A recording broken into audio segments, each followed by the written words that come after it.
everyone! Welcome back to the Hazardous Artist Series, Episode 4, Christmas Madness in July. But it's now August, so it's really Christmas Madness in August. Finally, on Layer 2. It's August, we're on Layer 2 now. How fantastic is that, guys?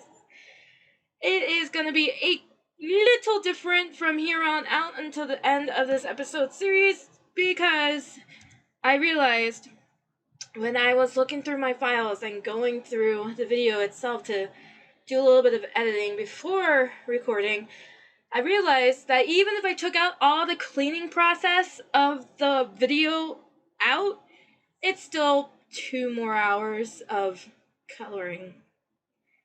And honestly, nobody's got time for that. So I sped it up just a little bit, just a smidge, so that we can get through these episodes of the Christmas Madness in July and move on to a new episode series. So I really hope you guys look forward to that. This is Layer 2, but it is also going to be split into 2 parts. The end of Layer 2 will be next week, along with the beginning of Layer 3. Woo! Yes! So much excitement coming in the next couple weeks. If you guys are curious to the process that I go through with my coloring, the Hazardous Artist Series Episode 1 will have you covered. I do go through it a little bit more in detail about how I blend, what I do, what I think, and what I think I do that's right but may not be right. So artist viewer discretion is advised for all my favorite artists out there watching these videos. But yeah, head on over to the first episode of the Hazardous Artist Series if you're curious on what I do. Otherwise, let's dive in and I can reveal my story of my favorite gift when I was a child. I don't remember how old I was. Maybe 8, 9, or 10. Pokemon came out in the 90s. So I want to say I was 10 years old when the first Game Boy came out.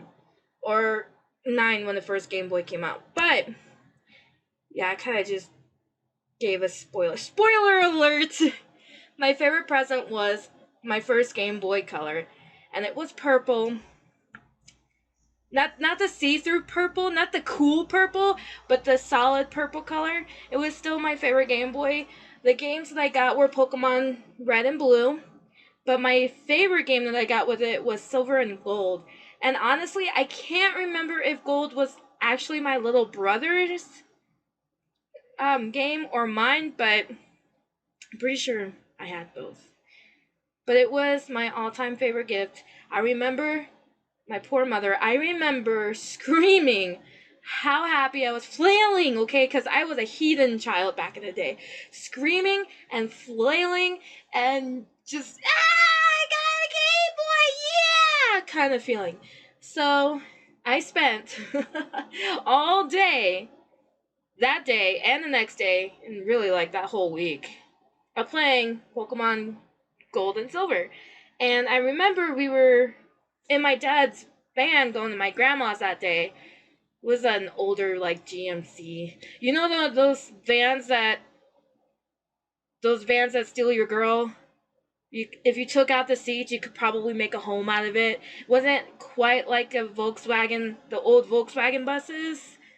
I can't describe it to you. It's an old GMC van that if you took out the seats, you could make a home out of it. Legitimately. It was a pretty big van. My dad used it when he went to go cut lawns for neighbors. Anyway, so I would sit in the back seat, my Game Boy's hanging out of the window, because back then we didn't have built-in lights or anything. You had to use an external source of light, aka the sun, or maybe the incandescent lights in your house. Or if you were lucky, you had fluorescent, but we're not going there today. Or are we?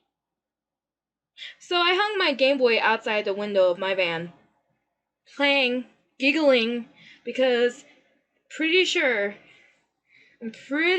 my first Pokemon was probably Cyndaquil, because I love Typhlosion, but I really, really like Chikorita too. So it had to be between those two. I'm not a real fan of Totodile. Oh, the amount of comments I'm gonna get about how people are gonna beat me up for saying that.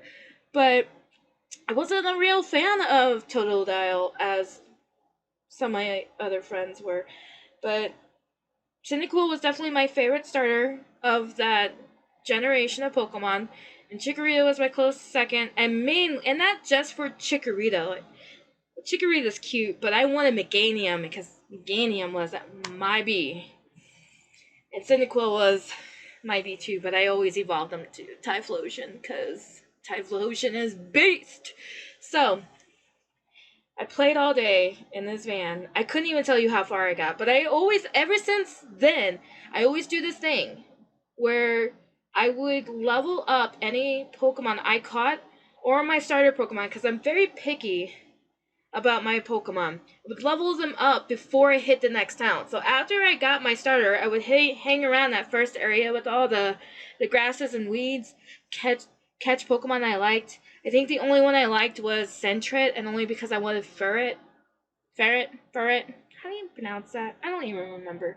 I think one time I caught Hoot Hoot because I wanted Noctowl. But I think it was one of the first games to ever introduce Night and Day, which was so fantastic because different Pokemon came out during the day and during the night. So, anyway, back to my Christmas story. So I leveled up my Pokemon. I don't know how far I got by the time I got to my grandma's. It was an hour drive. She lives 60 miles from my house. And we had to cross the river and through the woods, literally over the river and through the woods to grandmother's house we go. And so I spent a lot of time playing Pokemon in that van. And then when we got to grandma's, of course I really couldn't play as much. I think I did. I think at some point I hid a way to play Pokemon, but I just kind of had to save and just deal with everything. And by the time I got to grandma's, it didn't really matter. All my favorite cousins were there. One of them being Jesse. Hey yo, shout out. And we would just do random things. Sometimes there was snow. We'd play in the snow, make some snowmen, try and go sledding on my grandma's hill. So my grandma's driveway was pretty steep, but it always had this turn at the top of her driveway before it went into the good parts of the whole driveway. My grandfather had these red slider sleds, you know, the ones where you can like steer them and stuff. We'd be sitting on our stomach like, it's okay if we hit a tree head on, it's fine. Because that was the only way you could steer. And so my grandfather loved to lay on his stomach on those things, and then one of us littler kids would hop on top of him, and he would steer, and we'd be like, yeah! Like, try not to fall off, as we held on for dear life on to our grandfather. And it was honestly the most amazing thing. That hill could get you far in the right conditions. If it was powdery snow, it didn't really get you far. But there was one year we had ice with snow, and my goodness, you would go far. My grandmother's driveway is about maybe 500 feet. Well, I think it's a little less than that. It was a pretty long driveway. And it stopped being a hill about 2.5, 300 feet. So you would go down, and when there was ice, you went all the way to grandma's house. All the way to the door. Well, it wasn't, that's an exaggeration. That wasn't a literal thing. You'd go all the way down to where the other cars are parked. That's, past her little pond, and yeah, you get the point. It was great. That was a great year for sledding. And then we've had some other great sledding years. I remember one time we were sledding, and someone didn't turn their sled at that turn right at the top. They went over that edge. And when I say that edge, it wasn't like a complete, you drop. Like free falling, okay? You went down the hill, but there's like raspberry bushes right there, so I couldn't have felt very good.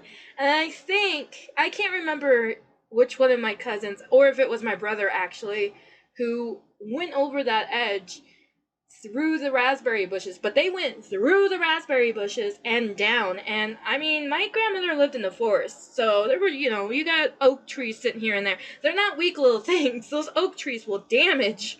So I'm not really sure what happened after that. It's kind of blurred. I have blurred memories sometimes, selective memory problems, and it was just, it was funny. I wish I could relay how awesomely funny it was to watch my cousin or my brother shoot over that edge. But I'm pretty sure whoever adult was with us, I think it was just my grandfather, but it could have been my aunt or my uncle too.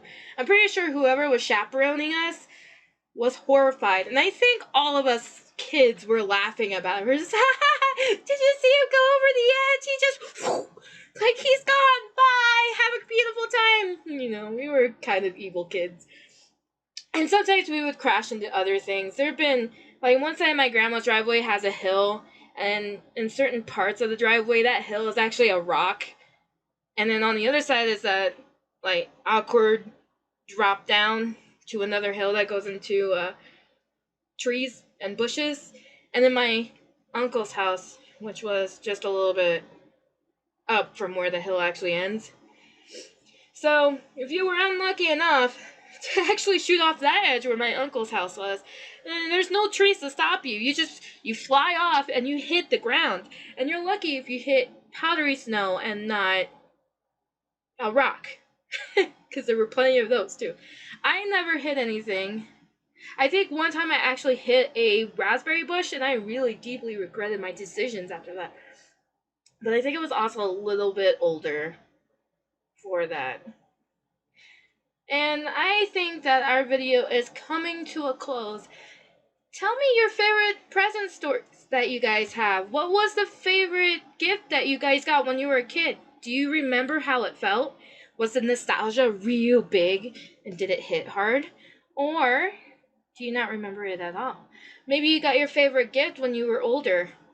Tell me all about it in the comments. But until then, you guys, I will see you next time. So if you enjoyed this video, hit that like button, comment below on whatever you want to say. Maybe you got some questions. And share with everyone you know. Let them know I got some really odd stories to tell people about sledding. I could go another video talking about sledding incidences, but we'll do that next video instead. How about that? Sledding incidences, episode 5. Boom, got it memorized. Alright, so, until then, you guys, I will see you next week. And remember, dare to create. It was my little brother that went through the raspberry bushes. Case closed. We figured it out. Wonderful.